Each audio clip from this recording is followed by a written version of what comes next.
skripsi menggugurkan kewajiban untuk lulus sarjana farmasi, tidak.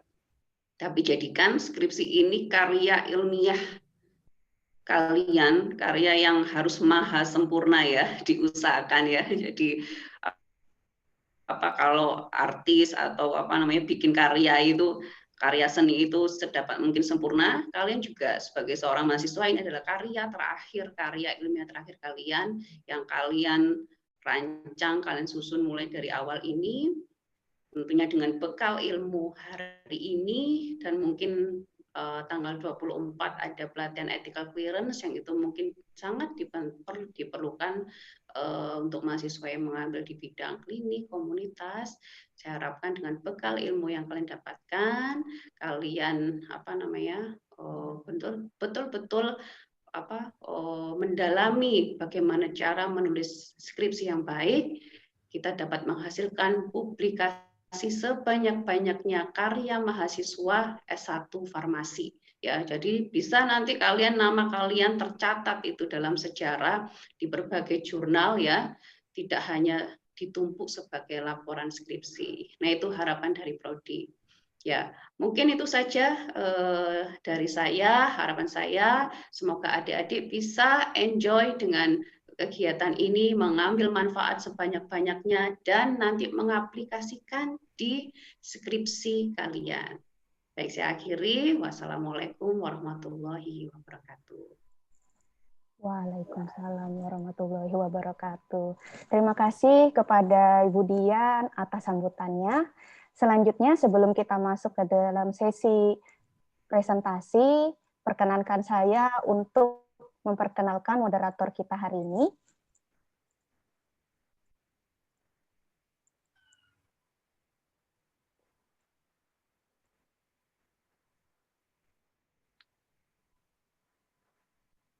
Ya, moderator kita hari ini adalah Ibu Apoteker Diah Rahmasari, Magister Farmasi. Beliau adalah dosen Prodi S1 Farmasi di Fakultas Ilmu Kesehatan Universitas Muhammadiyah Malang. Beliau telah menyelesaikan pendidikan sarjana farmasi dan profesi apoteker di UMM sendiri, kemudian Magister Ilmu Farmasi di Universitas Airlangga. Untuk penelitian terakhirnya ialah pada tahun 2020 beliau telah menyelesaikan serum antioksidan ekstrak kulit delima putih Punica granatum menggunakan Niosum Delivery System. Baik, itulah kurikulum vitae singkat Bu Rahma. Kepada Ibu Rahma, saya persilahkan.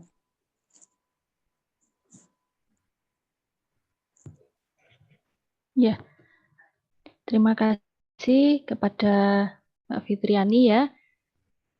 Mungkin selamat pagi adik-adik ya. Semoga sehat selalu. Alhamdulillah pada kesempatan ini kita dapat mengikuti workshop tentang percepatan penulisan publikasi karya ilmiah dari skripsi adik-adik.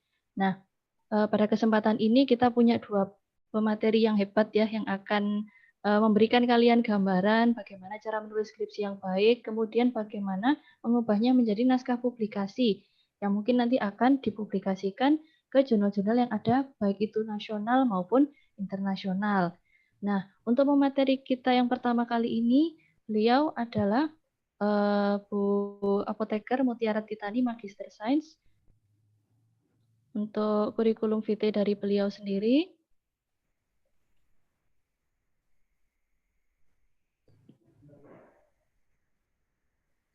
ya kita tunggu untuk kurikulum vitae-nya.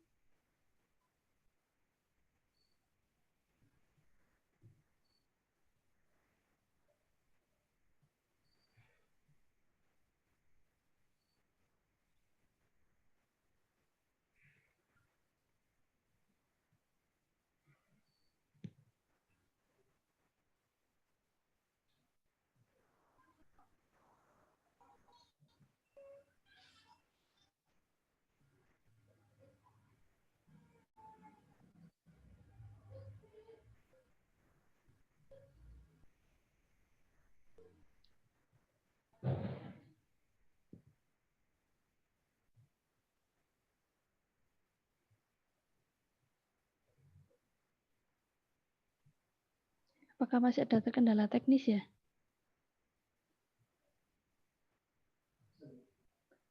Masih belum muncul?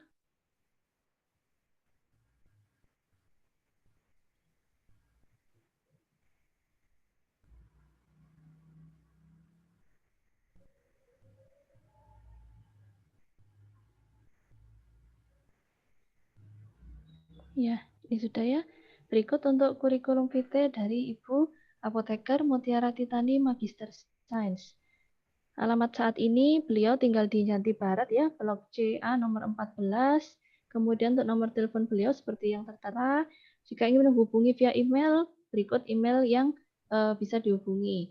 Kemudian beliau lahir di Malang 27 Februari 1990 dan statusnya sudah menikah. Untuk pendidikan formalnya sendiri, riwayat pendidikannya, beliau pada tahun 1996. Nah, ini mungkin kalian masih belum tahu dunia ya pada tahun segini ya. Tahun 96 di SD Negeri Kauman 1 Malang, kemudian melanjutkan pendidikan pada tahun 2002 di SMP Negeri 1 Malang, dilanjutkan pada tahun 2005 di SMA Negeri 1 Malang, dan kemudian melanjutkan program studi farmasi di Universitas Erlangga pada tahun 2008. Kemudian dilanjutkan dengan pendidikan studi program studi pendidikan apoteker pada tahun 2012, dan kemudian dilanjutkan untuk magisternya beliau ada di Universitas Gajah Mada, Yogyakarta. Untuk riwayat pelatihan dan seminar dari beliau sendiri sungguh sangat banyak ya. Jadi beliau ini sudah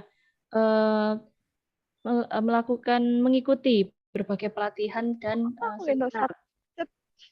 Dari berbagai seminar itu dari mulai tahun berapa tadi ya, 2012 sampai 2016.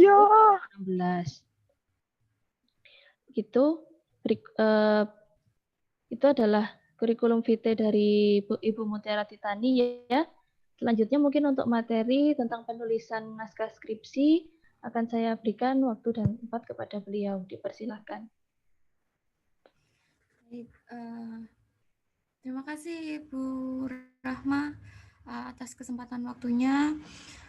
Yang terhormat Ibu Dian selaku Kaprodi yang sudah memberikan waktunya kepada saya, kepada adik-adik yang saya sayangi. Terima kasih sudah meluangkan waktu untuk mau belajar bagaimana cara menulis naskah skripsi maupun nanti kalau beradit naskah publikasinya gitu ya. Mungkin karena cukup banyak yang harus dibahas ya, langsung saya share saja PPT-nya.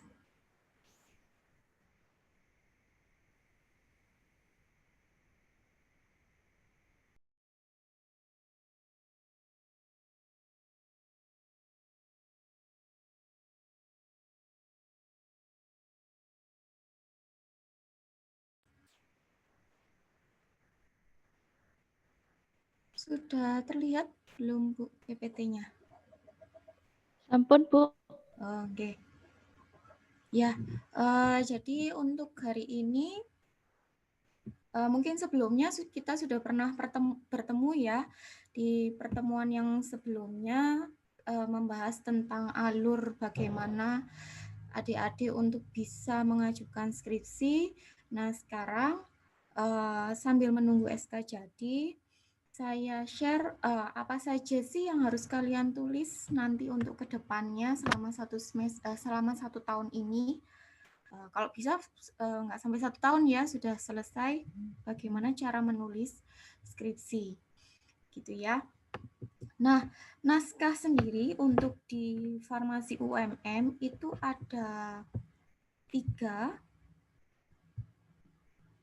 Jadi ada naskah proposal, ini untuk dipakai saat adik-adik mengajukan seminar proposal. Kemudian setelah hasilnya keluar, nanti adik-adik atau sudah melakukan penelitian, adik-adik membuat naskah skripsi yang nanti akan dipertahankan di seminar hasil. Selain itu, adik-adik harus membuat naskah publikasi yang isinya adalah ringkasan dari naskah skripsi adik-adik untuk bagaimana cara Naskah publikasi saya tidak akan terlalu bahas di sini karena nanti akan dibahas detail oleh Bu Radit. Nah, saya masuk dulu ke naskah proposal dan naskah skripsi. Apa sih bedanya? Gitu. Jadi naskah proposal dan naskah skripsi itu ada dua bagian. Bagian pendahuluan dan bagian batang tubuh utamanya. Nah, saya akan membahas dulu yang di bagian awal. Jadi ini terkait administrasi, ada perbedaan antara usulan skripsi dengan skripsi. Untuk usulan skripsi, adik-adik di sini menggunakan naskahnya itu atau kertasnya itu cukup yang soft file saja, soft kertas saja. Jadi hardcovernya itu tidak perlu. Hardcover itu letaknya ada di bagian Semhas. Kemudian untuk di bagian judul sama, nanti ketentuannya ada di belakang. Saya akan sampaikan, perlihatkan. Kemudian untuk halaman pengesahan di sini tetap dilampirkan walaupun untuk usulan skripsi tidak perlu ditandatangani. Baik usulan skripsi maupun maupun skripsi itu tidak perlu ditandatangani tapi harus ada di dalam naskah.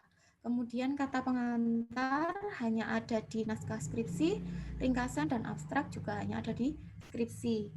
Kemudian baik di usulan maupun skripsi itu ada daftar isi, file, gambar, dan lampiran. Kalau ada singkatan dan lambang juga dibuat daftarnya. Itu bedanya antara yang usulan skripsi atau proposal dengan skripsi.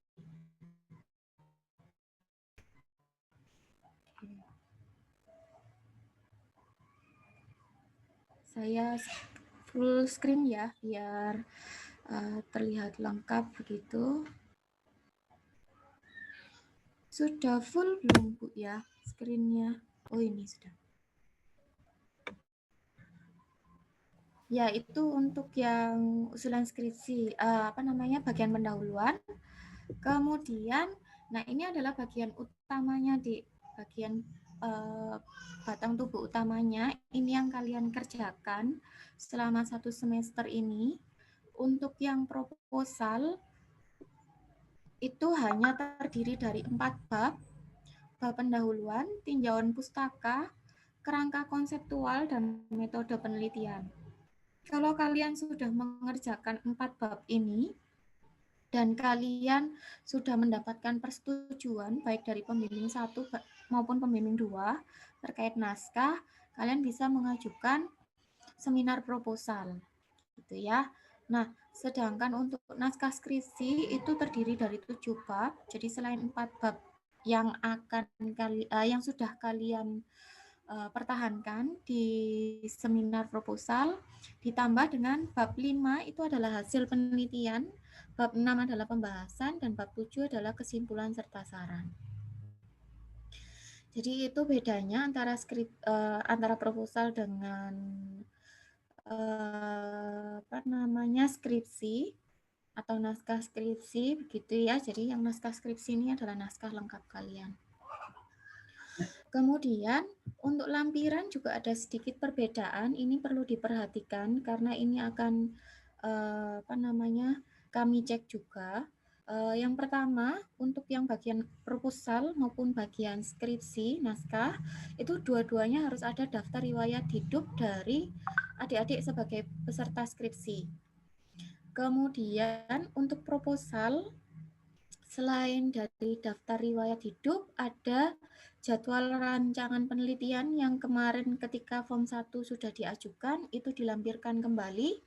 Kemudian rancangan biaya untuk penelitian adik-adik.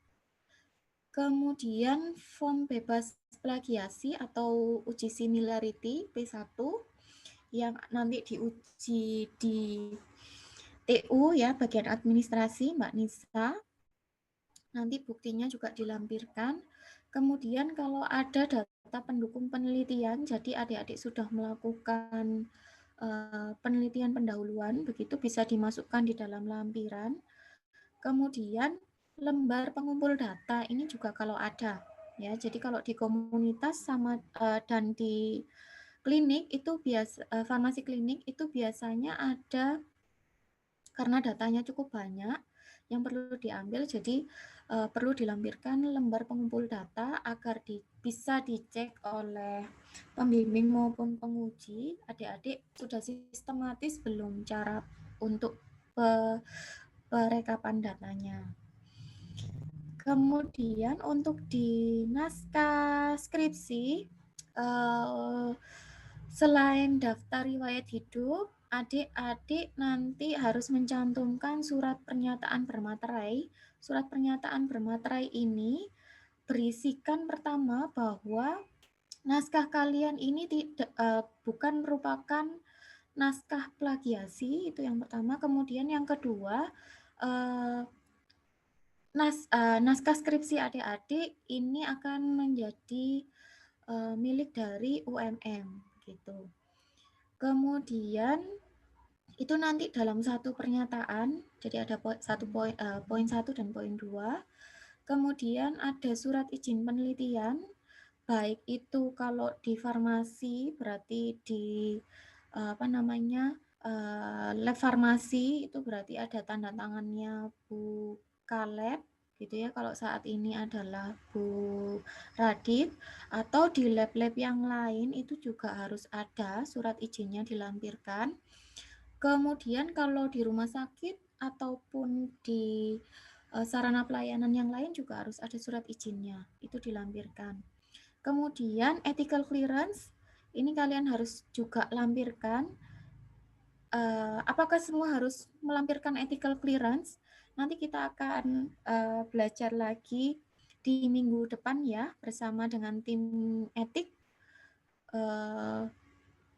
Seperti apa, penelitian seperti apa yang wajib menggunakan ethical clearance dan yang mana yang tidak. Dan seperti apa cara mengajukan ethical clearance nanti juga akan dijelaskan oleh tim etik di minggu depan.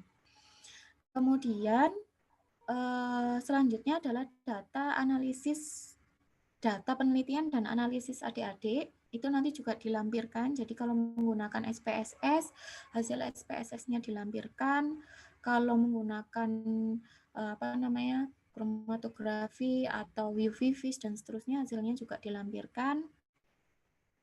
Data penelitian juga, ini adalah data yang tadi diisikan di lembar pengumpulan data yang ada di lampiran usulan skripsi.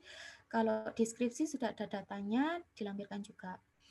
Kemudian kalau ada data pendukung, boleh dimasukkan. Kemudian foto itu dimasukkan di bagian lampiran. Jadi ketika kalian melakukan penelitian, kalau di komunitas misalnya ketika menyebarkan kuesioner, atau di penelitian di lab, kalian bagaimana cara menelitinya, melakukan prakteknya, itu difoto, kemudian dilampirkan. Dan yang terakhir adalah form bebas plagiasi serta kartu kendalinya yang ditandatangani oleh Mbak Nisa, itu juga dilampirkan di naskah skripsi adik-adik.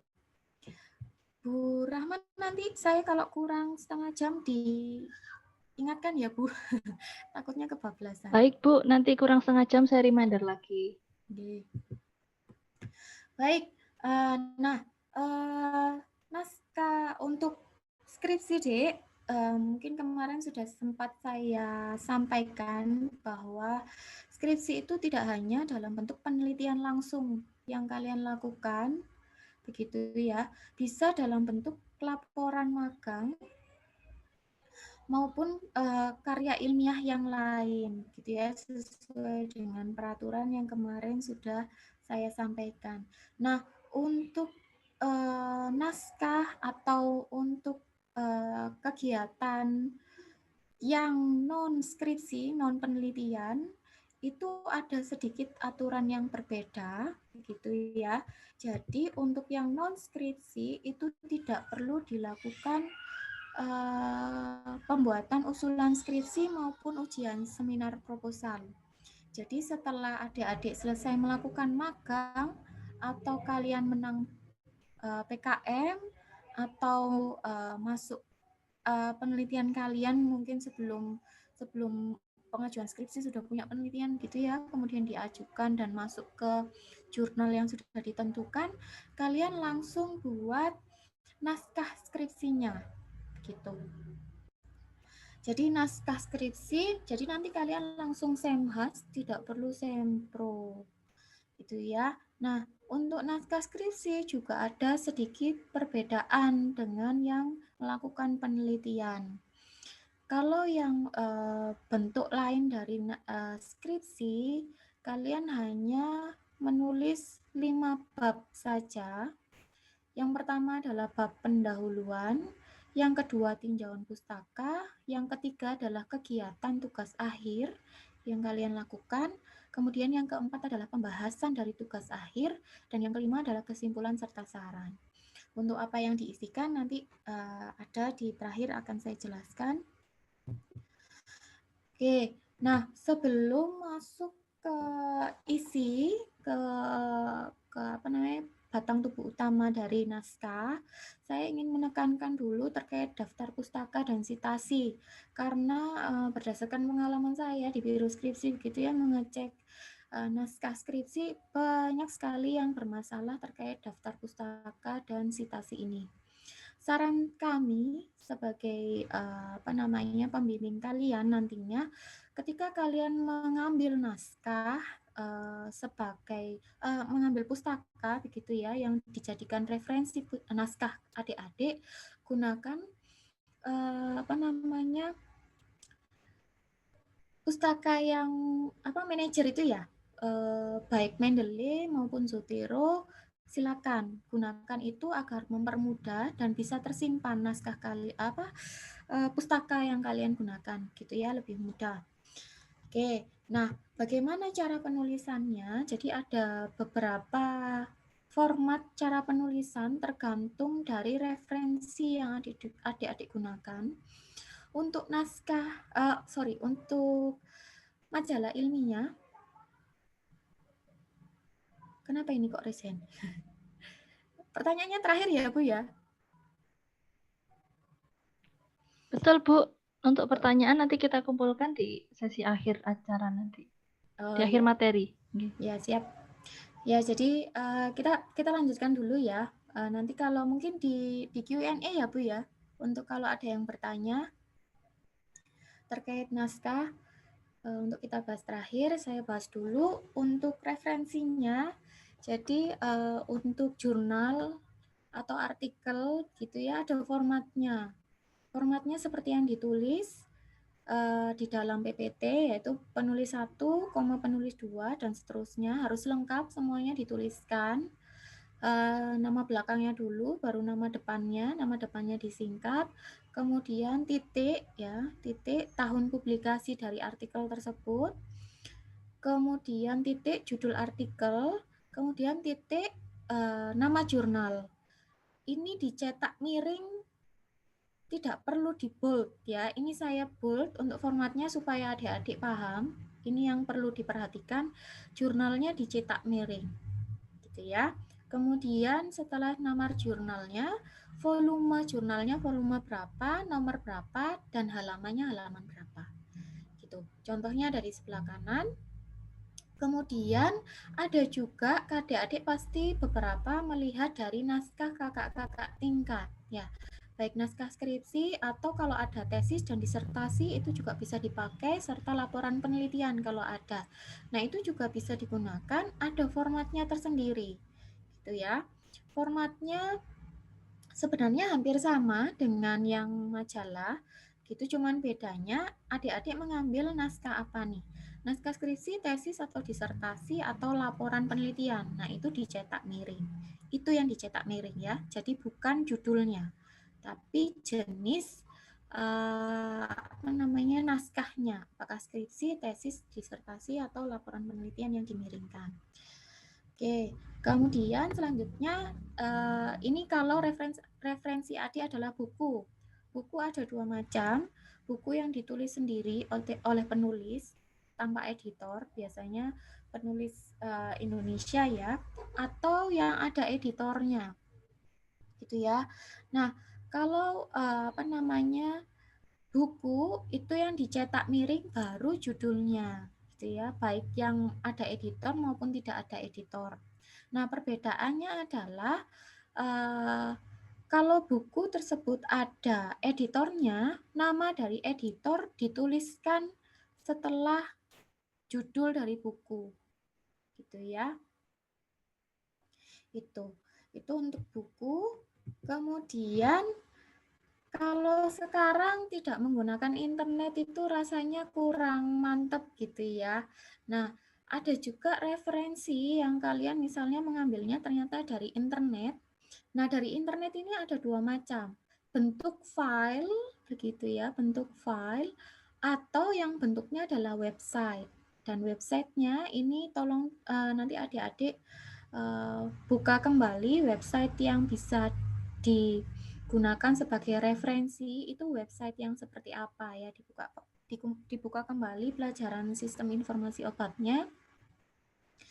Untuk sumber dari internet, kalau dia adalah bentuk PDF, maka yang ditulis adalah penulisnya lengkap, kemudian sistematikanya tetap sama ya, nama belakang yang ditulis, kemudian tahun PDF tersebut dipublish, kemudian judulnya ini yang dimiringkan, judul dari PDF-nya, kemudian URL-nya, URL dari filenya itu dituliskan, kemudian adik-adik mengaksesnya pada tanggal berapa, itu juga dituliskan.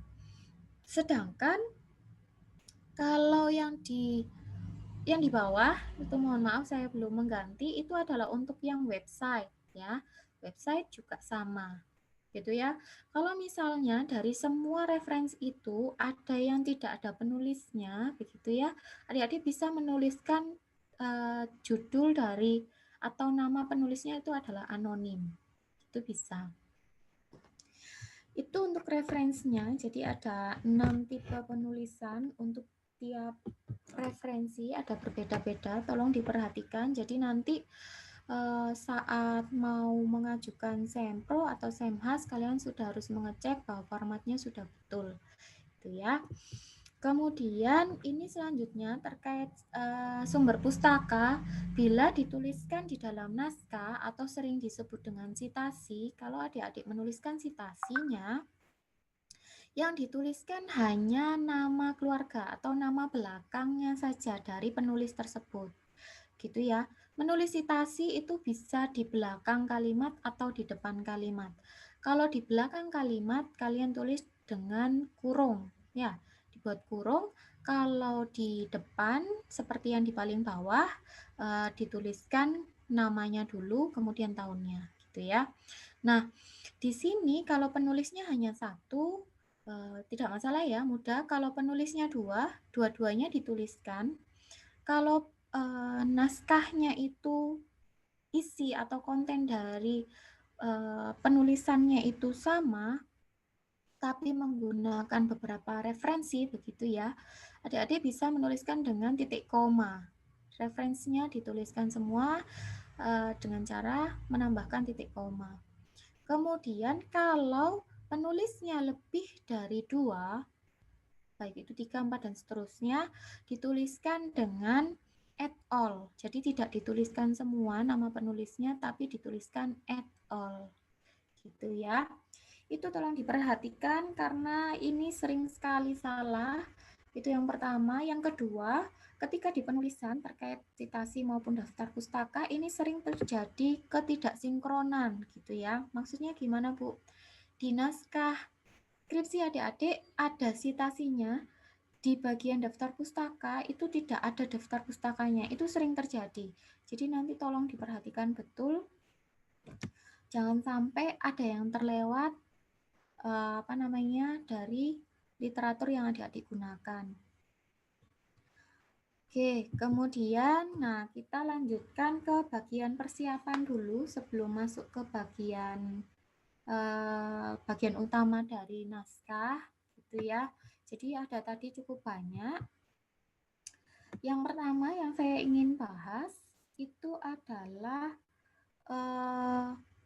kertas yang digunakan, ya. Jadi ketika adik-adik melakukan ujian sempro atau semhas nantinya, adik-adik harus menggunakan kertas berukuran A4 dengan ukuran sentimeternya adalah 29,7 dikali 21 cm dan menggunakan yang 800 gram, bukan yang 700 gram ya. Jadi ketika mengajukan naskah untuk semhas atau sempro yang dilakukan,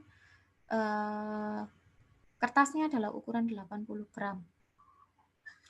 Kemudian untuk naskah skripsi dan naskah proposal itu ada format ukuran batasan pinggir dari kertas pengerjaan adik-adik ya. Batas atasnya itu adalah batas kiri itu 4 cm, sedangkan batas atas kanan dan bawah itu adalah 3 cm. Gitu ya. Kemudian untuk naskah publikasi, batasan dari naskah kalian ada sedikit perbedaan. Jadi di semua sisi ukurannya adalah 3 cm. Gitu. Kemudian untuk naskah publikasi ada batasan maksimal lembar naskah yaitu 10 halaman. Itu untuk persyaratan dari kertasnya dan format penulisannya. Kemudian ini adalah untuk lembar halaman judul ya. Jadi halaman judul formatnya seperti ini. Hanya adalah tulisan skripsi. Kalau kalian adalah naskah proposal ya dituliskan adalah naskah proposal.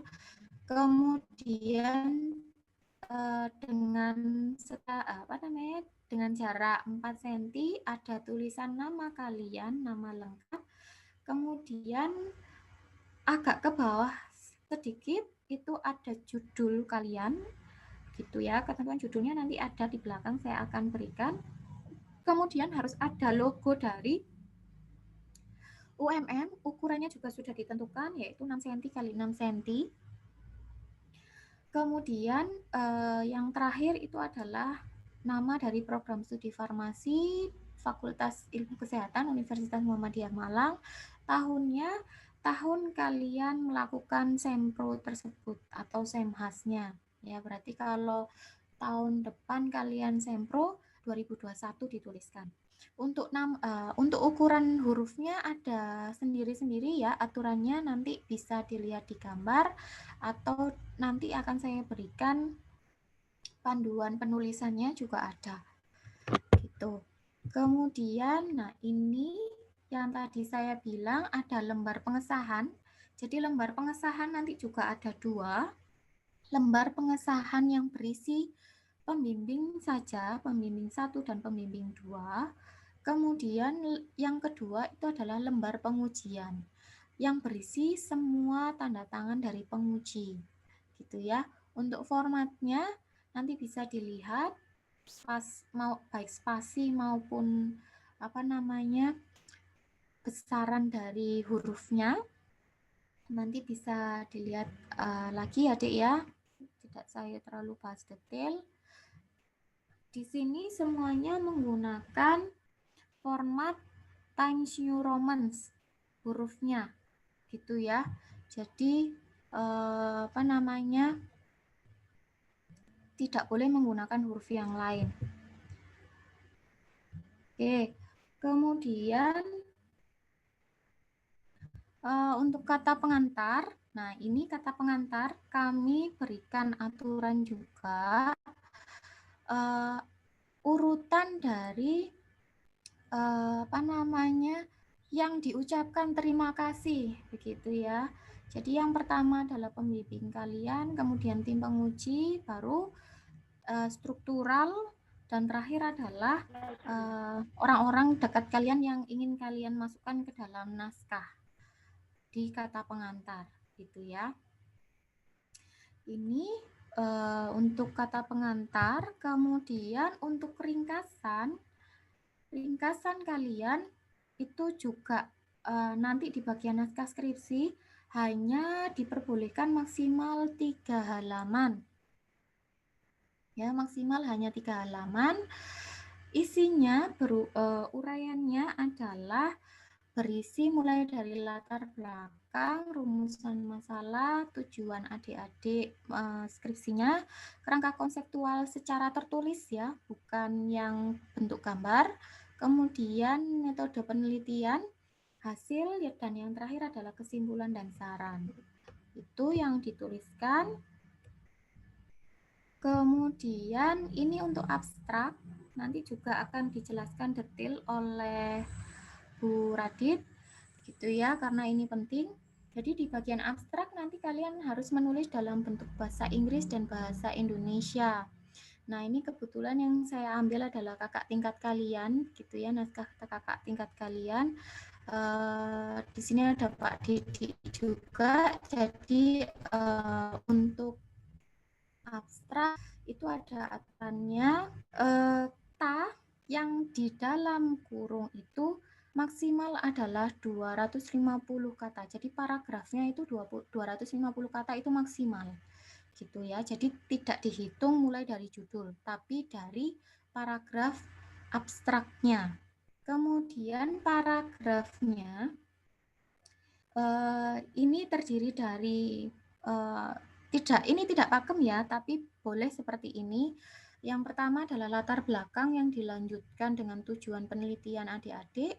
Kemudian di paragraf berikutnya metode, hasil, dan kesimpulannya dalam paragraf yang berikutnya. Gitu. Kemudian di bagian abstrak harus ada judulnya, judul lengkapnya, kemudian penulisnya, penulis 1, 2, 3, kemudian dari mana, kemudian kata kunci juga harus ditulis ya. Sebentar Ibu. Assalamualaikum ya.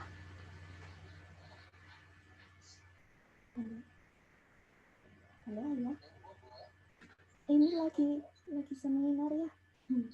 Bunda jadi pembicara. Apa? Oh iya.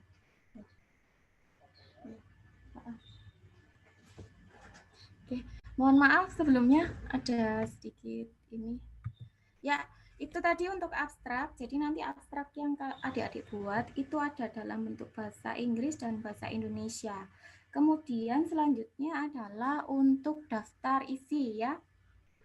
Untuk daftar isi, jadi formatnya akan seperti ini. Semua mulai dari halaman judul sampai ke sampai ke daftar pustaka semua ada, begitu ya. Kalau ada lampiran, lampirannya juga dituliskan, begitu, hanya tulisan lampiran, begitu ya. Kemudian untuk bagian yang pengantar itu menggunakan halamannya adalah halaman huruf ya. Jadi 1 titik, 2 titik begitu. Sedangkan untuk yang bagian isi atau batang tubuh utamanya naskah skripsi kalian menggunakan angka angka Arab ya, 1, 2, 3 dan seterusnya. Itu untuk halamannya. Kemudian untuk di halaman daftar isi ini semuanya tidak perlu di bold. Jadi tidak perlu ada bold. Nanti kalau biasanya kalian menggunakan bantuan cara cepat yang ada di Word itu kan masih bold, jadi tolong nanti diperhatikan. Kemudian nanti kalau ada sub-bab gitu ya, seperti contohnya yang di di bab 2 ini kan nih ya, di bab 2 ini adik-adik kan ada sub-babnya biasanya seperti itu. Nah, itu adik-adik dimasukkan gitu ya, agak dimasukkan angkanya ke dalam, diluruskan dengan angka terakhir dari subbab gitu ya. Kemudian saya kembalikan lagi ini.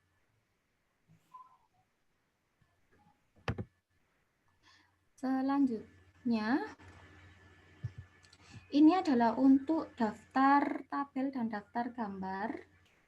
Untuk daftar tabel dan daftar gambar ini ada perbedaan sedikit di bagian penulisan judulnya ya. Jadi kalau di tabel itu menggunakan huruf Romawi berdasarkan bab tabel tersebut ya. Jadi misalnya tabel 2.1 itu berarti maksudnya adalah tabelnya berada di bab 2, gambar pertama di bab 2, itu maksudnya gitu ya. Jadi ditulisnya Romawi, sedangkan yang gambar itu ditulisnya menggunakan angka Arab ya. Itu perbedaannya antara yang tabel dan gambar. Kemudian di dalam daftar tabel dan daftar gambar ini tidak diperkenankan ada sitasi ya. Jadi sitasi hanya ada di bagian batang tubuhnya saja. Tapi untuk yang di bagian di bagian daftarnya itu tidak perlu gitu ya. Kemudian spasinya juga perlu diperhatikan 1,5. Oke, kemudian ini untuk yang di batang tubuh yang tadi saya sebutkan ya. Jadi untuk tabel itu tidak ada garis sampingnya ya, tidak ada garis samping-sampingnya, ini enggak ada. Jadi cuma ada garis yang mendatar saja gitu ya. Kemudian kalau ada sitasi boleh silakan dimasukkan. Penulisan tabelnya itu berada di atas ya, berada di atas bukan di bawah. Itu kemudian kalau misalnya tabelnya itu terpotong, maka harus dibuat kepala judul juga tetap, tapi dituliskan itu merupakan lanjutan dari tabel berapa gitu ya. Kemudian kepala judul itu yang ini deh. Kepala judul itu yang nomor, nama, NIM, jurusan, keterangan, itu adalah kepala judul, itu harus dituliskan kembali di tabel kalau halamannya berbeda, terpotong gitu ya misalkan. Kemudian ini untuk gambar. Nah, gambar ini boleh masukkan memang mendukung dari naskah adik-adik gitu ya. Boleh dibuat gambar berurutan seperti ini. Jadi ada keterangan A, B, C, dan D, atau hanya satu gambar seperti yang di bawah. Nah, di sini kalau misalnya adalah mengambil dari referensi, referensinya harus ditulis begitu ya. Referensinya harus ditulis. Kemudian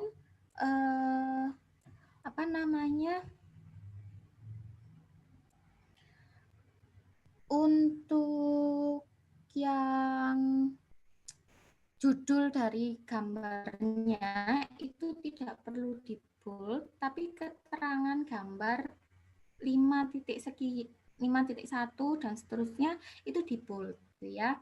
Itu untuk penulisannya. Kemudian ini adalah bagian lampiran ya, lampiran apapun yang tadi yang sudah saya sebutkan di awal. Kalau mau ditambah dengan lampiran yang lain juga boleh. Urutannya langsung 1, 2, 3 dan seterusnya. Bu Muti, nun Ya. sewu, untuk waktunya kurang 30 menit nggih, Bu. Oh, nggih, siap. Ya, terima kasih.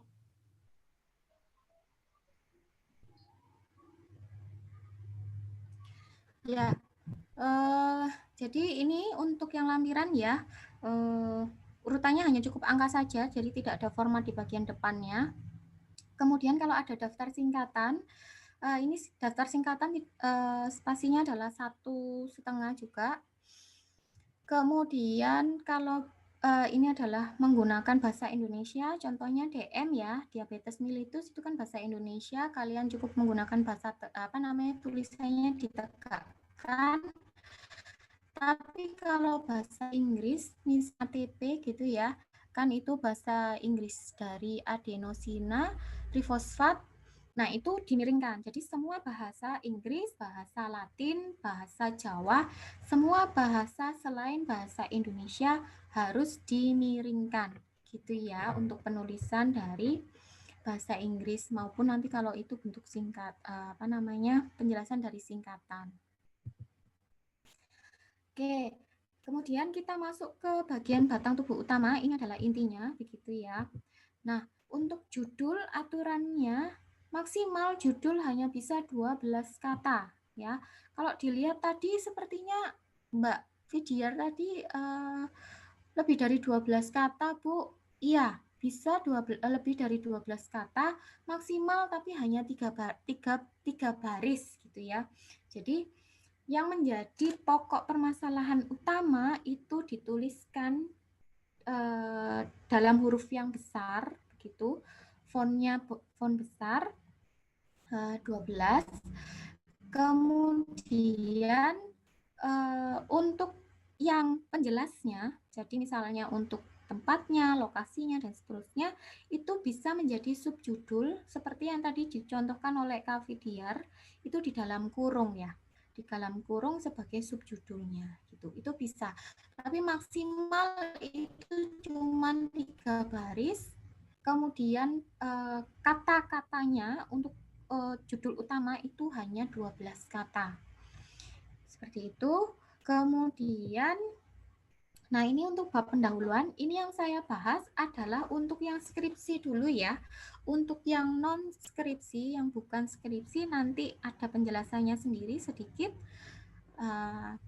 Kita bahas dulu untuk yang di bab pendahuluan, ini ada sedikit perbedaan dengan yang kakak-kakak tingkat kalian yang lain. Jadi kalau kakak tingkat kalian yang lain itu sebagian besar semuanya hanya terdiri dari latar belakang, rumusan masalah, tujuan, dan manfaat. Begitu ya.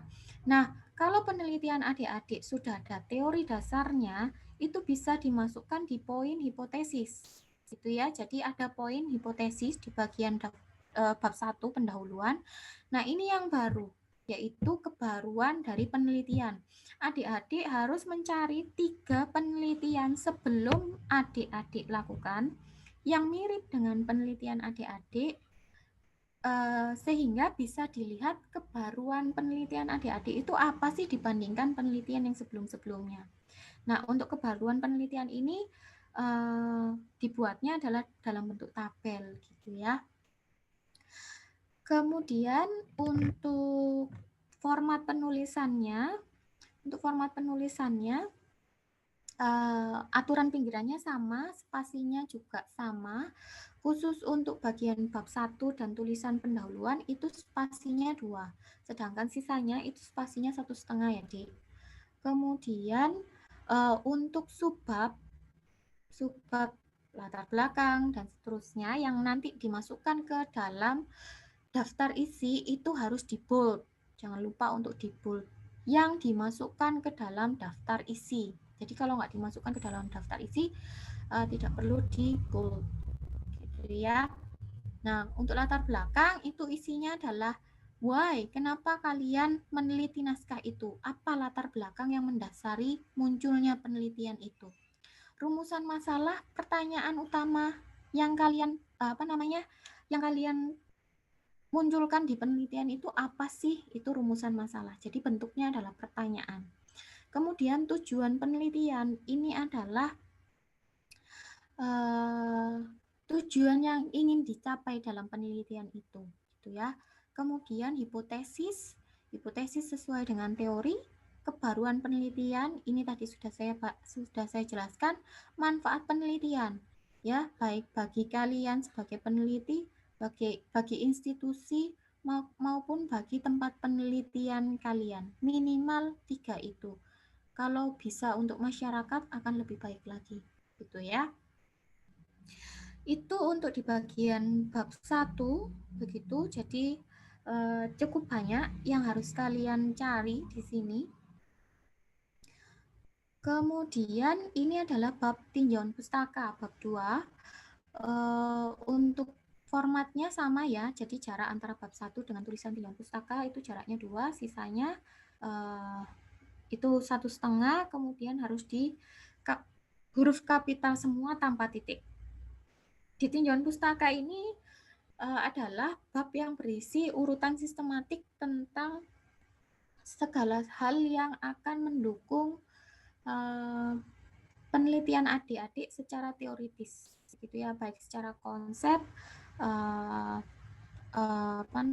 pendekatan dan seterusnya, gitu ya. Itu untuk di bab tinjauan pustaka. Jadi ini nanti tergantung penelitian adik masing-masing. Kemudian ini contoh yang di bab 3.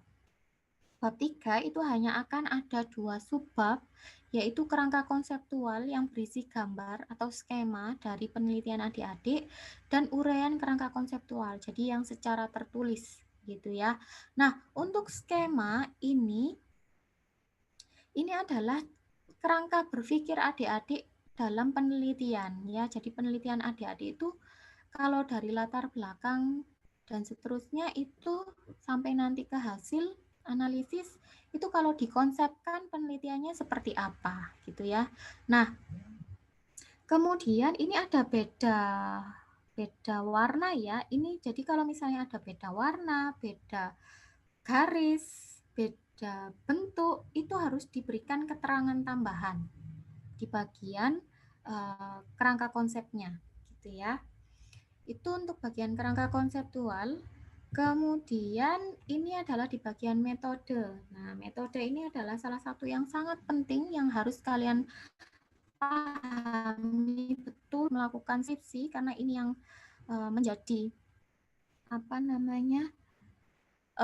inti atau menjadi inti dari proposal kalian, metode penelitian. Jadi di sini nanti akan berisi rincian kalau kalian di lab ya, alat, bahan, kemudian rancangan nanti melakukan step-step penelitiannya, prosedurnya seperti apa, nanti akan melakukan analisis seperti apa. Kalau di di komunitas begitu berarti ada kuesionernya atau ada rancangan wawancara dan seterusnya gitu ya. Format penulisannya sama gitu ya. Untuk bab 4 metode penelitian itu harus kapital semua, jarak spasinya 2, sedangkan yang ke bawah lainnya untuk penjelasan itu 1,5. Kemudian kita lanjut ke yang naskah skripsinya. Jadi setelah melakukan proposal, kalian mengambil data, hasilnya sudah ada. Nah, di sini adik-adik menuliskan datanya yang sudah bisa dalam bentuk mentah gitu ya. Seperti gambar tadi itu kan sebenarnya masih dalam bentuk mentah, atau yang sudah dalam bentuk olahan ya, bentuk grafik, gambar, perhitungan dan seterusnya. Itu dimasukkan di sini dengan aturan yang sudah saya jelaskan di awal tadi, bagaimana cara menuliskan, memasukkan tabel maupun memasukkan gambar. Itu ya. Kemudian ini adalah di bagian pembahasan. Jadi di bagian pembahasan ini adik-adik harus memunculkan yang di bab sebelumnya, bab hasil itu dimasukkan ke bagian pembahasan, diolah kalimatnya supaya bisa menjadi suatu penjelasan begitu ya. Kenapa kok hasilnya seperti ini? Latar belakang literatur pendukungnya apa? Apakah sudah sesuai dengan literatur? Apakah berlawanan gitu ya. Jadi berisi uraian dari hasil penelitian adik tadi bersama alasan-alasan yang mendukung atau memperkuat dari penelitian adik-adik. Gitu ya. Oke, kemudian ini adalah bab terakhir untuk di bagian naskah. Bab kesimpulan dan saran. Ini adalah jawaban dari rumusan masalah adik-adik tadi. Ya, tadi kan rumusan masalah dalam bentuk pertanyaan dijawab di kesimpulan, gitu ya. Dijawab di kesimpulan, kemudian sarannya dari penelitian adik-adik itu seperti apa. Adik-adik menyarankan apa untuk penelitian berikutnya, implementasinya, implikasinya seperti apa. Gitu ya. Itu untuk yang di bab terakhir di naskah skripsi adik-adik. Nah, ini untuk yang non skripsi yang tadi saya sebutkan ya. Agak sedikit berbeda. Untuk yang non skripsi saya kembali ulangi bahwa untuk yang magang kemudian yang bisa mempublikasikan naskah artikelnya sampai ketentuan yang sudah ada di peraturan, kemudian ikut PKM sampai menjadi skalanya nasional begitu ya minimal, dan lomba-lomba juga bisa yang berupa karya ilmiah. Kalau bisa sampai nasional bisa menggunakan model yang skripsi penelitian atau naskah tugas akhir yang bentuk non skripsi ini. Isinya apa saja? Untuk di bab 1 di bagian pendahuluan itu berisi latar belakang kenapa adik-adik misalnya melakukan magang dan seterusnya gitu ya. Tujuan dari tugas akhirnya apa serta manfaatnya. Jadi hanya 3 ini saja yang perlu dituliskan di bagian latar belakang. Di bagian bab pendahuluan. Kemudian untuk yang bab 2 ini hampir sama dengan yang di bagian naskah. Jadi semua uraian yang berhubungan secara teoritis untuk mendukung kegiatan adik, baik itu magang dan seterusnya. Kemudian yang di bab 3 itu adalah kegiatannya. Itu adik-adik jelaskan. Kalau misalnya magang, adik-adik mendapatkan apa di magang. Kalau misalnya di apotek, bagaimana caranya? Adik-adik melihatnya bagaimana atau mempraktekkannya seperti apa, gitu ya. Kemudian di bagian bab 4, ini adalah bagian pembahasan tugas akhir. Ini uraian deskriptifnya.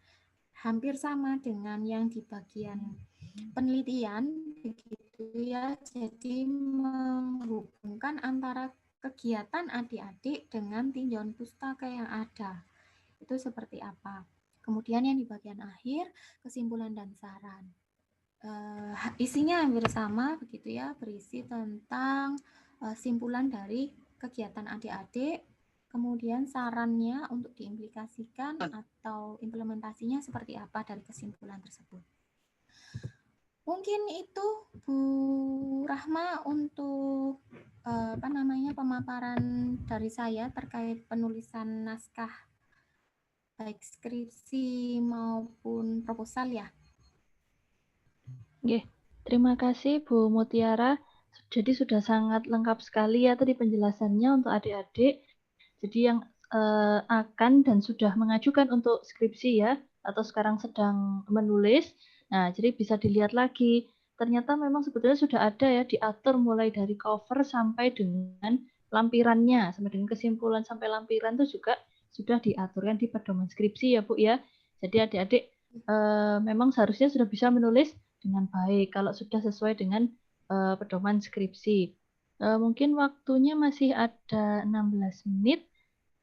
Mungkin atau ada yang mau bertanya sekarang? Saya pantau di kolom chat tadi masih belum ada pertanyaan, ya Bu. Jadi mungkin untuk materi dari Bu Mutiara bisa disudahi dulu, nggih.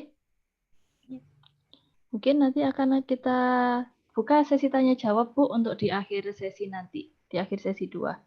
Ya. Baik, karena sudah berakhir sesi 1, kita akan memasuki sesi 2. Untuk sesi 2 di sini kita ada pemateri yaitu Bu Apoteker Raditya Weka Nugraheni, Magister Farmasi. Mungkin bisa ditampilkan untuk CV beliau. Beliau sudah hadir nggih, Bu Raditya? Nah, ini adalah kurikulum vitae dari Ibu Raditya Weka Nugraheni. Beliau lahir di Malang tanggal 24 Mei tahun 1990. Ini untuk informasi beliau, jika ada yang mau mengontak beliau ya, bisa ke emailnya, atau bisa langsung beliau biasanya ada di laboratorium farmasi ya, karena beliau sekarang sedang menjabat sebagai kepala lab untuk prodi farmasi. Kemudian unitnya program studi farmasi, Untuk working group-nya beliau ada di Departemen Farmasetika. Tapi untuk area penelitiannya beliau meliputi ada formulasi obat, kemudian sistem pengantaran obat, dan penjaminan halal. Jadi beliau juga menguasai ya tentang penjaminan halal. Kemudian selanjutnya ini untuk beliau secara penelitian punya ID Scopus ya, punya ID Scopus, punya ID ORCID, kemudian juga punya ID Scholar, nanti bisa diakses oleh adik-adik. Untuk riwayat akademisnya, riwayat pendidikannya, jadi beliau mulai tahun 2008 sampai dengan 2018, jadi menempuh mulai pendidikan program studi farmasinya ya S1, kemudian apoteker, dan Master of Pharmaceutical Science di Erlangga University, Surabaya. Kemudian selanjutnya, nah ini beberapa publikasi ilmiah ya. Jadi beliau ini sudah menghasilkan beberapa publikasi ilmiah yang masuk di jurnal baik itu nasional maupun internasional. Nah, beberapanya ada sebagai berikut. Nanti mungkin adik-adik kalau mau mengakses ya melihat jurnal seperti apa sih jurnal publikasi, terutama di sini yang dipublikasikan oleh Bu Raditya. Jadi beliau pernah meneliti tentang liposom dari Salmonella typhi. Kemudian membuat freeze-dry liposom. Kemudian ada penelitian mengenai HPMC ya, yang dia itu dapat menghibit mannitol recrystallization gitu. Kemudian ada banyak lagi penelitian beliau yang bisa kalian lihat yang sudah masuk di jurnal ilmiah baik itu nasional maupun internasional. Kemudian untuk penghargaan yang pernah beliau dapatkan, kemarin waktu 2018 beliau adalah lulusan terbaik dari program magister di Erlangga University.